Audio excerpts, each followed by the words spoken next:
नमस्कार दोस्तों, अपने YouTube चैनल केमिस्ट्री वाला कृष्णा में आपका बहुत स्वागत करते हैं। तो आपने YouTube पे सर्च किया कि भाई एमएससी के जो नोट्स हैं वो हिंदी में मिल जाएं, तो आपको नहीं मिला।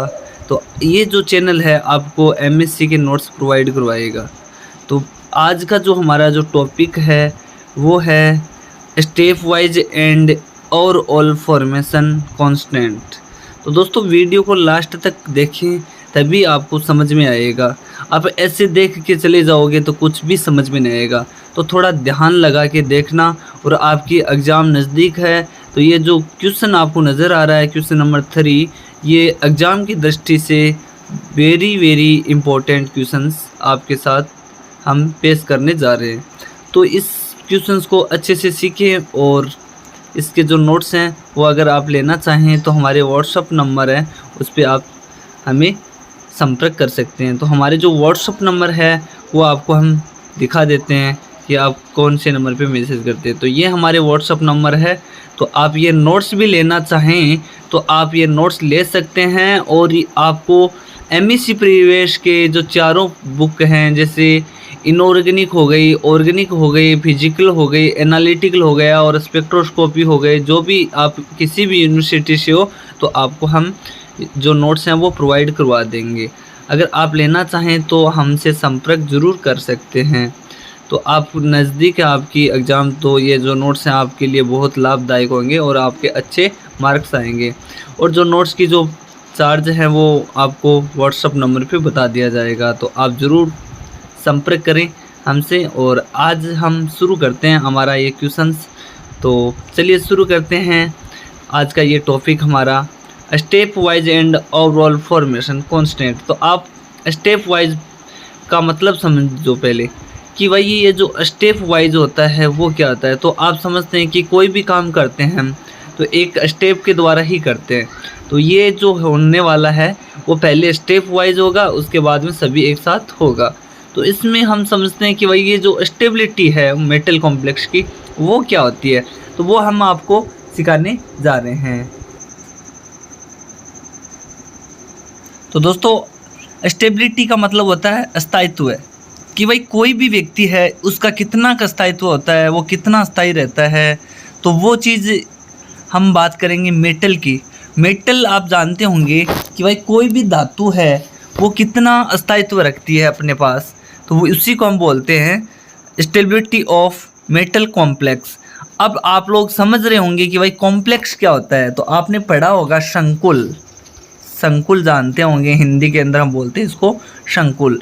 तो भाई जो हिंदी मीडियम के जो बच्चे हैं इनके लिए ये हमारा यूट्यूब चैनल है जो प्रोवाइड करवाता है आपको हर क्लास। अगर आप हर टॉपिक की क्लास चाहते हैं तो प्लीज़ कमेंट कर ज़रूर करें कि सर हमें ये टॉपिक चाहिए, तो हम वो टॉपिक आपको प्रोवाइड करवाएंगे।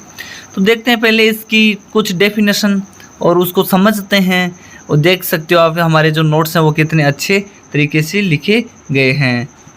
तो दोस्तों स्टेबिलिटी ऑफ मेटल कॉम्प्लेक्स की हम बात करते हैं तो सीधी सी बात है, जो धातु है उसके जो संकुल है उसका कितना का स्थायित्व है वो हम इसमें देखते हैं।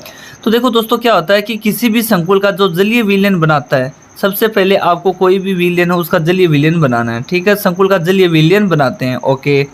उसके बाद में क्या होता है कि कोई संकुल है जो वियोजित हो जाता है, तो आप विलयन बना लिया, तो विलयन बनाने के बाद में जो संकुल है वो क्या करवाना आपका, उसको वियोजन करवाना है। जब कोई संकुल वियोजित हो जाता है तो इसकी जो स्टेबिलिटी होती है दोस्तों वो क्या हो जाती है, कम हो जाती है। मतलब आपने कोई संकुल बनाया, वो जलीय विलयन का कोई संकुल बना लिया।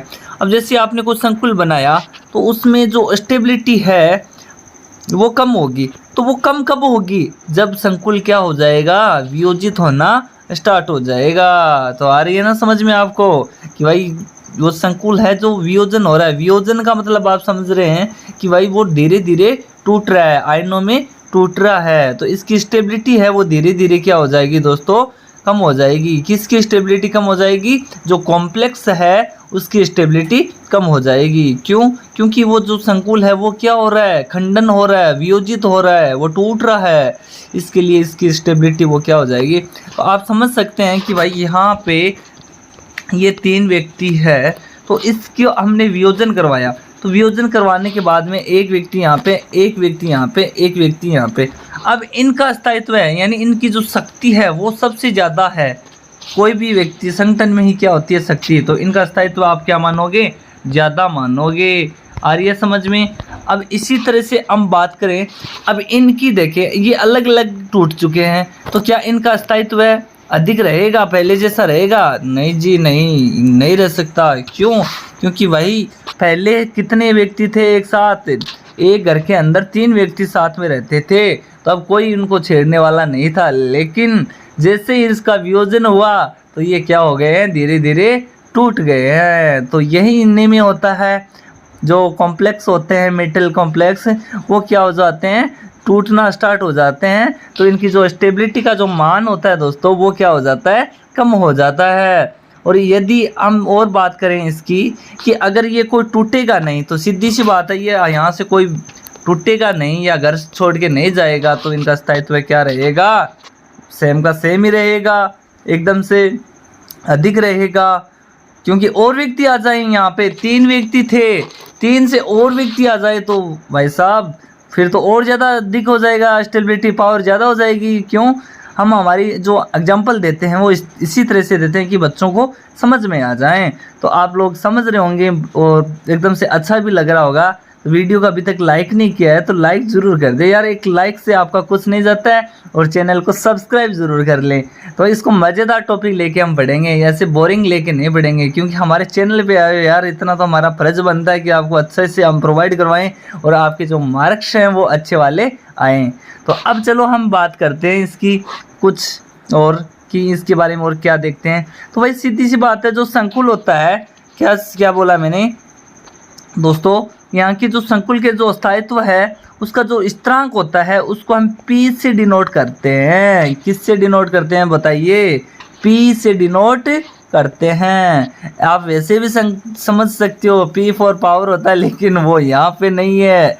अब मैं तो ये डिनोट करना है तो P स्थिरांक से प्रदर्शित करते हैं। तो स्थायित्व स्थिरांक को हम S से प्रदर्शित करते हैं। तो संकुल के स्थायित्व को किससे प्रदर्शित करते हैं?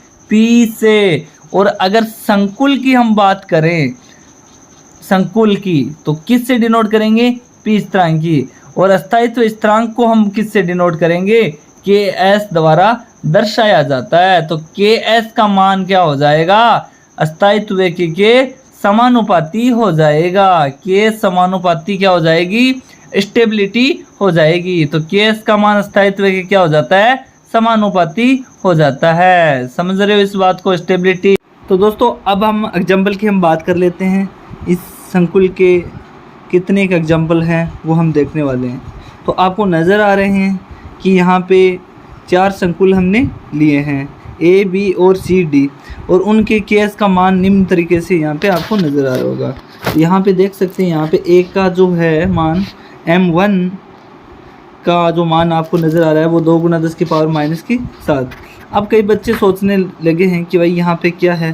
तो संकुल के अंदर क्या क्या होते हैं वो आपको पता होगा कि एक तो होती है मेटल, और इसके अंदर क्या होते हैं? लिगेंड होते हैं। क्या होते हैं इसके अंदर? लिगेंड। तो आप जानते होंगे जो छोटी क्लास में है उसमें ये लिगेंड और किलेट और धातु ये सब पढ़ाया जाता है संकुल के अंदर। जिसकी कोऑर्डिनेशन संख्या वो सारा का सारा आपको उसमें देखने को मिला। अगर नहीं जानते हैं तो हम बता ही देते हैं आपको कि भाई संकुल क्या होता है। तो आपको नज़र आ रहा होगा कि यहाँ पे जो लास्ट में ये जो बन के आएगा एक, ये देख सकते हो यहाँ पे ये एक संकुल का निर्माण हो गया। ये भी एक संकुल है। और यहाँ पे ये जो NH3 है ये यहाँ पे एक लिगेंड का रूप है। यहाँ पे ये क्या है? मेटल है, कॉपर धातु है। तो बस वही बात इसके अंदर दी गई है। तो अब हम बात करते हैं इसके स्थायित्व के क्रम की। तो आपका स्थायित्व का क्रम लिखना हो तो आप लिख सकते हैं। तो सबसे ज़्यादा जो स्थायित्व का क्रम बताया गया है इसमें B का बताया गया है। क्यों? क्योंकि इसकी जो है -31 है। उसके बाद में देखें तो D का है 10⁻⁻6। तो इस तरह से आपको ये इनका स्थायित्व का क्रम बता देना है। अब हम बात करते हैं टाइप ऑफ स्टेबिलिटी कांस्टेंट। तो अब हमारा जो टॉपिक है वो शुरू होता है। तो वीडियो ज़्यादा लंबा हो गया है इसलिए सॉरी, क्योंकि पूरी की पूरी जो चीज़ है वो हम आपको स्टेप बाई स्टेप समझाएंगे। और हम पढ़ रहे क्या हैं? स्टेप वाइज ही पढ़ रहे हैं। दोस्तों आपको नज़र आ रहा होगा कि जो स्थायित्व स्थिरांक है वो 2 प्रकार के होते हैं। कितने प्रकार के होते हैं वो स्थायित्व स्थिरांक, और इसको दर्शाते हैं किससे हैं स्थायित्व के एस से हम इसको डिनोट करते हैं। तो अब हम एक की हम बात कर लेते हैं दोस्तों, step wise stability constant. Step wise stability constant यानी हम बात करें स्टेप वाइज, तो स्थायित्व यानी कांस्टेंट का होता है नियतांक। तो इसका मतलब समझते हैं इसका। तो दोस्तों आपको नज़र आ रहा होगा यहाँ पे ये जो डेफिनेशन है मैंने लिखी है किस तरह से कि किसी संकुल के निर्माण के दौरान प्रत्येक स्टेप के कांस्टेंट को स्टेप वाइज स्टेबिलिटी कांस्टेंट कहा जाता है या कहते हैं। इस परिभाषा के लिखोगे आप लोग, पहले यहाँ पे हेडिंग लगा देना इस तरह से, और आपको लिखने का यहाँ पे ये दिया गया है कि कोई भी संकुल उसके जो निर्माण के दौरान जो हमें स्टेप लगते हैं, तो जो स्टेप होते हैं उस कांस्टेंट के स्टेप वाइज स्टेबिलिटी कांस्टेंट माना जाता है। यानी उस जो नियतांक है उसके जो स्टेप होते हैं जो उसी को हम क्या बोलते हैं स्टेबिलिटी कांस्टेंट कहते हैं। तो जब संकुल के निर्माण की क्रिया विधि लिखते हैं तो उसमें क्या होता है कि जो प्रत्येक पद होते हैं वो स्थायित्व को दर्शाने के लिए स्टेप वाइज स्टेबिलिटी, तो जब संकुल निर्माण की क्रिया विधि लिखते हैं तो दोस्तों क्या होता है कि प्रत्येक पद के स्थायित्व को दर्शाने के लिए हमें क्या काम में लिया जाता है, स्टेप वाइज स्टेबिलिटी कांस्टेंट का हम प्रयोग किया जाता है या करते हैं। तो इनको हम किस तरह से लिखेंगे देखते हैं। तो इनको हम इस तरह से लिखेंगे जैसे हमने यहाँ पे K1 K2 K3 और इस तरह से डॉट डॉट डॉट चलता रहेगा। तो सबसे पहले हम बात करते हैं क्यूप्रियनम आयन के लिए स्टेप वाइज स्टेबिलिटी कांस्टेंट है वो किस तरह से हम लिखते हैं। तो आपको वीडियो अच्छा लगा है तो लाइक ज़रूर करें यार, कमेंट करके ज़रूर बताएं कि हमारा जो पढ़ाया गया है वो आपको कैसा लगा, तो कमेंट करके ज़रूर बताइएगा आप लोग। अब हम बात करते हैं इसकी। तो यहाँ पे Cu2+ आयन यानी यहाँ पे कॉपर धातु है जहाँ से 2 इलेक्ट्रॉन निकाले गए हैं और इसकी क्रिया करवा रहे हम NH3। तो NH3 के साथ हम क्रिया करवाते हैं तो ये दोनों तरफ से यह इक्विलिब्रियम अवस्था के अंदर होती है, यहाँ पे नज़र आ रहा होगा। तो जो हमारा जो स्टेप वाइज स्टेबिलिटी कांस्टेंट का जो बना है संकुल वो बना है CuNH3 2+। तो यहाँ पे जो ये 2+ चार्ज है वो क्या होगा इस संकुल के ऊपर यहाँ पे आ गया है। अब ये जो बना है ये हम क्या कराएंगे वापिस NH3 के साथ क्रिया करवाएंगे। तो एक NH3 आपको यहाँ से ये मिला और अब यहाँ इस वाले को हमने यहाँ किया और एक NH3 और जोड़ दिया इसमें। तो कितने NH3 हो गए हैं दोस्तों, 2 NH3 ग्रुप यहाँ पे लिगेंड हो चुके हैं। अब इसमें आपको लिखना है कि भाई इसको आप इसका जो नियतांक है वो किस तरह से लिखें।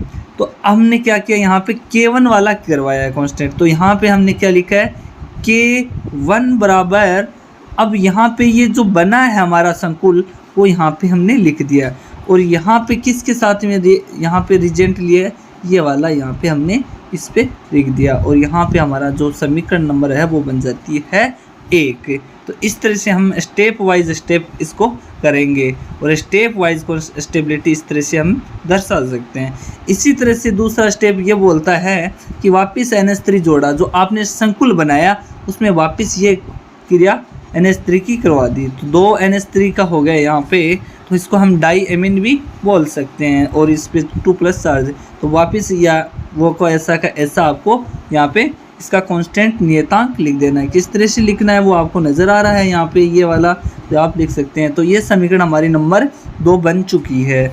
अब इसी तरह से हम 3 की बात कर लेते हैं। तो 3 में वही रूल प्ले होगा। तो NH3 वापस एक NH3 जोड़ दिया दोस्तों, तो कितने हो गए यहाँ पे 3 NH3 हो चुके हैं और इसका जो कांस्टेंट है स्थिरांक वो इस तरह से हम लिख सकते हैं। इसी तरह से वापस वही आ गया, आपको इजी लग रहा होगा। यहाँ पे ये बना है ये वाला, इसकी क्रिया प्लस में NH3 के साथ में वापस करवाते हैं। तो NH3 अब टोटली कितने हो गए, यहाँ पे कितने लिगेंड आपको नज़र आ रहे हैं, 4 लिगेंड आ गए हैं। यानी क्या बना है ये जो संकुल बना है दोस्तों वो ये बना है CuNH3। अब कितने यहाँ पे 4 हो चुके हैं और इस पे चार्ज कितना नज़र आ रहा है आपको, 2+ चार्ज नज़र आ रहा है। और ये जो 2+ चार्ज है ये पूरे संकुल के यहाँ पे लगा हुआ है। ये हमारा स्टेप वाइज कांस्टेंट स्टेबिलिटी आपको हमने बताया। अगला जो प्रकार होगा वो बी होगा, जिसमें ओवरऑल स्टेप वाइज हमने कर लिया है। ओवरऑल स्टेबिलिटी कांस्टेंट आपको बताएंगे। अगर आप चाहते हैं कि और इनऑर्गेनिक ऑर्गेनिक फिजिकल के टॉपिक करवाएं तो आप हमें कमेंट करके ज़रूर बताएं, और चैनल पे नए हो तो सब्सक्राइब ज़रूर कर लें और अपने दोस्तों के साथ शेयर करें। अगर आप ये नोट्स लेना चाहें तो हमें संपर्क ज़रूर करें दोस्तों। तो इसी आशा के साथ हम इस वीडियो को संपन्न करते हैं, और अगली वीडियो में आपको और अच्छे हम नोट्स प्रोवाइड करवाएंगे। और मिलते हैं नेक्स्ट, और चैनल को ज़रूर सब्सक्राइब करें और लाइक करें, शेयर करें, कमेंट करें। Thank you so much.